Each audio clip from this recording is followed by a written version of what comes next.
The image of the alchemist has long endured as a solitary figure toiling at all hours among piles of arcane tomes, glass, and metallic vessels bubbling away, all slowly transforming substances within the hermetic egg. And then, as if by divine illumination, the colors within the vessel shift and alter through the blackest night of the Negretto, through the illumination of the peacock's feather, until finally blazing red appears and the process of transmutation is had, led to gold, the base into the pure, transformation of the metals, and the transformation of the alchemist.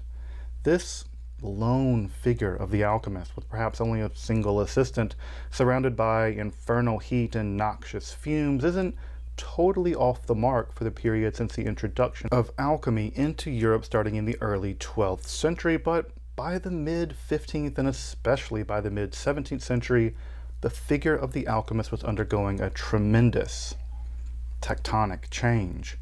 Within the chaos of the Holy Roman Empire, a new type of alchemist was emerging. They labored in specially built labs, were state-funded and bound by legal and financial contracts focusing on explicit quantitative results. They were subject to quasi-public analysis and vetting of their work and results, and their career readily intersected with the birth of industrial mining and systematic metallurgy. These new alchemists grew out of the artisanal, esoteric craft world of the Middle Ages, somewhere between being a prophet and a proto-chemist, to become integrated into the emergent pre-capitalist social economy as something truly modern. These were the entrepreneurial alchemists. Join me as I delve into the world of princes and bankers, mine operations, and this uniquely posed alchemical class whose place in the rise of modernity we're only really now beginning to understand. If you're interested in magic, hermetic philosophy, alchemy, Kabbalah, or the history of the occult, make sure to subscribe and check out my other content on topics in esotericism, including curated playlists on many of these topics, including alchemy. And also, if you want to support this work of providing accessible, scholarly, and free content on topics in esotericism here on YouTube, I'd hope you consider taking a look at my Patreon or considering a one-time donation to the channel, or you could even use the really cool super thanks option below the video. But now, let's turn to the world of the entrepreneurial alchemists, true mavericks of modernity. I'm Dr. Justin Sledge, and welcome to Esoterica, where we explore the arcane in history, philosophy, and religion.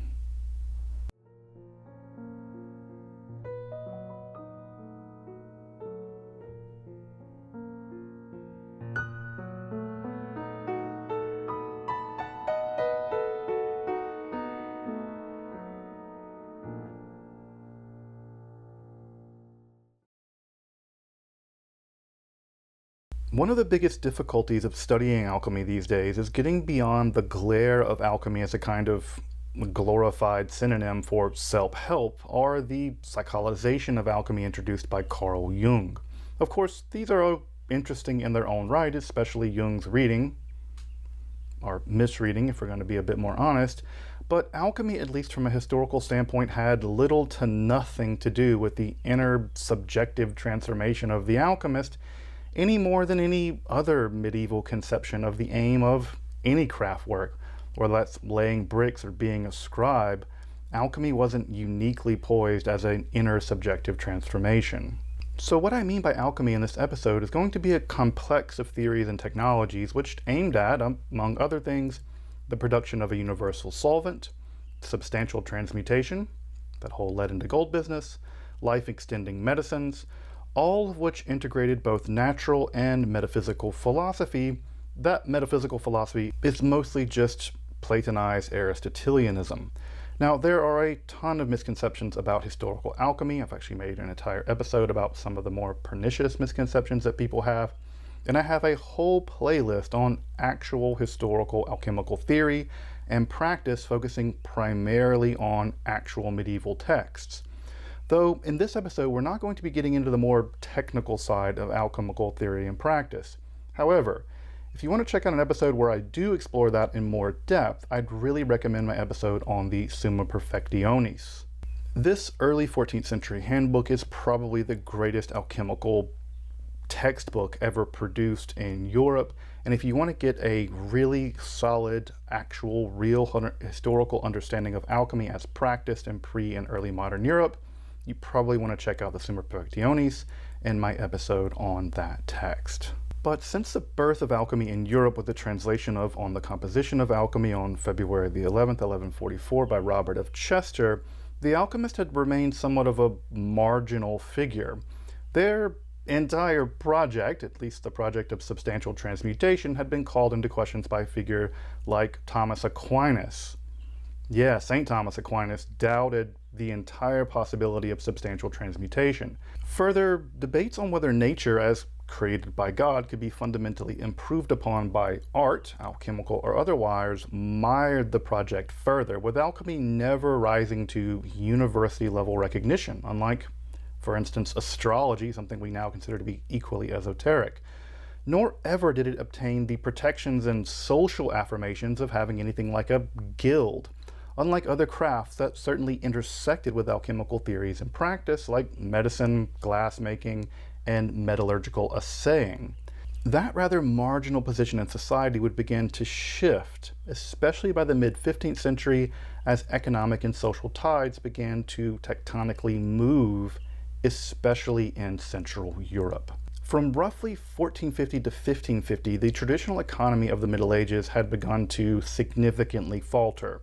One might even say dramatically collapse. The aftermath of the Black Death saw a massive historical spike in base wages. Non-stop war in Central Europe greatly drained royal coffers. Renaissance prestige building projects were real expensive, and attempts at political centralization in those areas came at heavy prices. Further, medieval mining technology struggled to keep up with the ever-growing demand for all forms of metal, from precious metals for purely economic interests like gold and silver, and others needed to increasingly keep up with the firearms race that ramped up in Central European warfare. You just need a lot of iron to make guns. Solutions in the forms of water pumps, forced ventilation, and mechanical haulage were developed to push mining below the water line into the noxious deep. Maybe they went too deep. But these solutions were tremendously expensive and required further debt from early banks like the House of Fugger. Even wealthy lords would often have to sell primitive joint shares to fund new mines or to reopen previous ones as new technology came online, despite the fact that they actually had absolute royal prerogative to mineral rights otherwise. They had absolute right, but without the technology, they couldn't reach below the waterline and had to actually get joint stock companies up and running to access the very metal on their own land. Yeah, all that divine right of king stuff bows to technology every time. All this worked. By 1520, Central Europe saw between a 5- and 6-fold increase in copper and silver mining yields. For instance, in Saxony, yields from silver mines came to make up 2/3 of state revenue by 1530, and this enriched the Fugger banking dynasty to the point where they could actually bribe enough of the principalities of the Holy Roman Empire to ensure Charles V's election. They bribed hundreds of states to make that happen. By the 1520s, Central European mines were actually producing about 90 metric tons of silver annually. Then came the bust. Mines stagnated again, falling by more than 50% in some areas, and to compound the problem, huge amounts of silver were now being imported from the Spanish, from the Americas. This American silver flooded the European market, and by the 1590s, as much American silver entered Europe as was produced during the entire boom of the period of the 1520s. That's mind-boggling. Of course, this all had the effect of driving up inflation and driving down the price of European silver, already unable to compete with all that American silver. At the same time, population levels were returning to pre-Black Death levels, and the economy was actually booming with intra-European and international trade expanding rapidly. There was massive growth in the cities, and the increased hegemony of the mercantile class was producing something like the very early bourgeoisie and a middle class. Then, even the American silver began to dry up despite the brutality and the technologies used to extract and purify it. This massive economic boom, however, was met with a significant precious metal famine and galloping inflation, leading to further debt and conflict. Sounds like now. What was needed, and desperately needed, especially in Central Europe, was a controlled, steady source of precious metals to underwrite currency, provide investment power, act as a hedge against the boom-bust cycle, and make all those princes an attractive trading partner on the national and international stage. Well, if those precious metals were not going to come from the mines, where were they going to come from? You guessed it. Enter the alchemists. While alchemy was a bit of a marginal form of craftwork during the early stint in Europe, the theory, practice, and literature and the social organization of the alchemists was anything other than stagnant. Innovation and dynamism, experimental repetition brought more highly developed theories and laboratory practices into the alchemical world. The unregulated world of alchemy detached, remember, from the conservative nature of the guilds and the universities, brought both tremendous innovation in the alchemical world, but also persistent accusations of fraud, which were true, and even sometimes they got involved in necromancy, which can you blame a brother? But at this juncture, the princes of Central Europe were compelled by social and economic forces much greater than any prince or alchemist could even imagine. This is proto-capitalism, and the god-like power of the market demanded precious metals, and if there were any chance at all that alchemists were up to the task, then the gamble could be worth it. In fact, one can trace a pretty strong correlation between precious metal famines in Central Europe up to this point in the mid-17th century and the print run volume of alchemical literature more generally. Precious metal famines meant more alchemical literature, because who doesn't want a bunch of silver? But rather than a courtly one-off display of alchemical prowess, this was a social phenomenon, a kind of alchemical arms race in the courts of Central Europe. But how do you vet the would-be court alchemist? And again, we're not talking about the ability to produce a few grams of gold in a cramped out-kitchen lab, or with a one-off transmutation with some mysterious red powder in front of Rudolph II. These princes are looking to hire alchemists to work at the industrial level, hoping to produce metric tons of precious metals per annum. They are hoping to turn alchemical production into something like an artificial mine, where gold and silver are produced effectively by fiat. Of course, that would lead to total value debasement and hyperinflation, so that also meant very careful control of this alchemical power if it could be found. And this is where we get these interesting social dynamics of the alchemy-prince relationship. The scale here is really breathtaking, but again, how do you vet an alchemist with no university training or publicly vouched degree and no guild by which quality and secure knowledge were usually vouchsafed? Well, the first was what we might consider a kind of controlled proof of concept, or an alchemical elevator pitch, so to speak. And the second was entering into formal legal agreements with the alchemist, basically making them a court contractor. Yeah, can you imagine being an alchemical contractor? The first, the alchemical proof of concept, was relatively simple. They had to achieve public transmutation and have the alchemical precious metals that they transmuted tested by the expert assayers employed by the mining wing of the prince's investment portfolio. By this point in mining and minting history, making money, the metallurgy of assaying precious metals was pretty far advanced, probably thanks to the alchemist, and gold and silver could be tested for a high degree of purity with a pretty high degree of accuracy. So, how in the hell did the alchemist actually pass this test, given that substantial transmutation is kind of impossible without nuclear bombardment? Well, there was almost certainly some degree of fraud here. We actually know of court cases where fraud was detected and those alchemists were hanged, though sleight of hand was also taken into account. But I think there's something actually more interesting going on here as well, and actually more prescient. Forms of transmutation apparently popularly involve the use of silver Brabant thalers.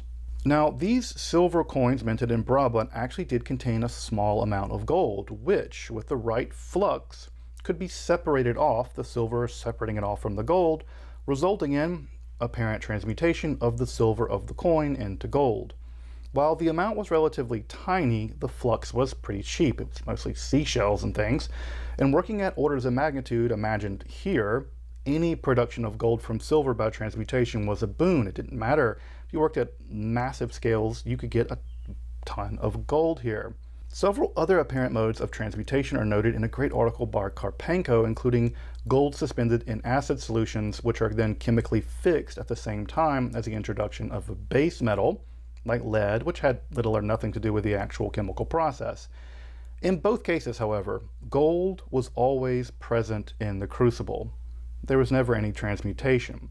Now, the degree to which this is fraud, or maybe the alchemist actually did believe they were achieving transmutation, is up for debate. But what matters here is that the alchemists did have access to technologies that the princes did not have, which made them objectively useful to these courts.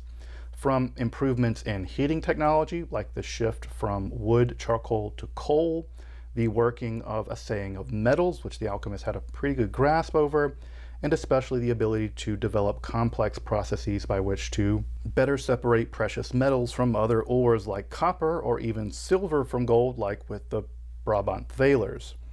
Alchemy was objectively progressive despite the limitations of the subjectivity of the time, the advance of the concrete in the negation of the abstract. Yeah, history proceeds without any of us knowing what in the hell is going on most of the time, but getting in the door was not total freedom for the alchemist, as freedom is always recognition of the reality of necessity.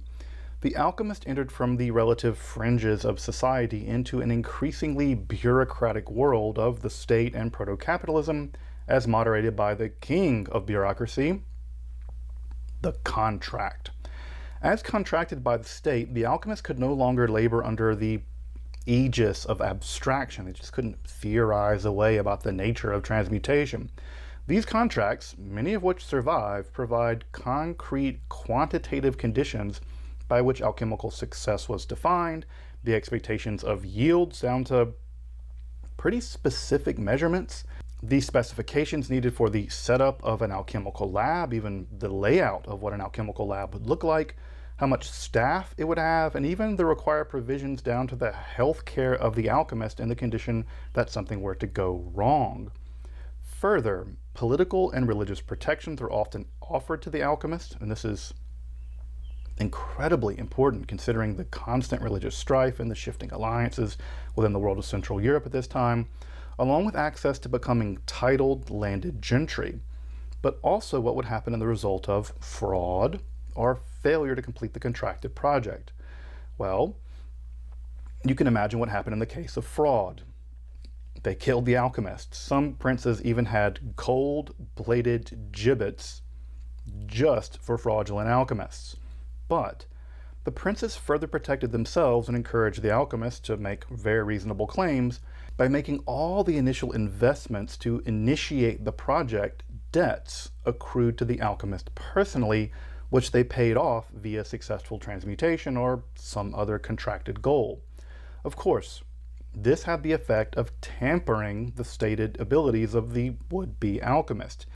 You didn't want to claim that you could make gold by the metric ton, do a small transmutation to get you in the door, run up a huge debt, and then get yourself publicly hung on a gold-plated gibbet.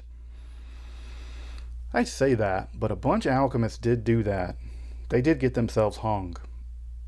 Further, making huge claims, even with small successes, could lead you to basically becoming taken hostage and forced to make gold under the threat of death.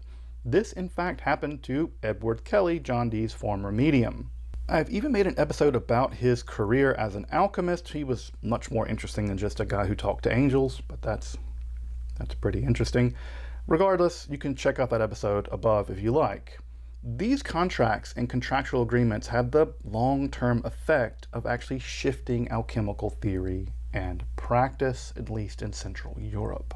Now, large-scale transformational alchemy was never in the cards because not even small-scale transmutation is in the cards, but the alchemists did have an enormous secondary skill set which made them enormously valuable in these experimental social spaces and the economy of stake technology more generally.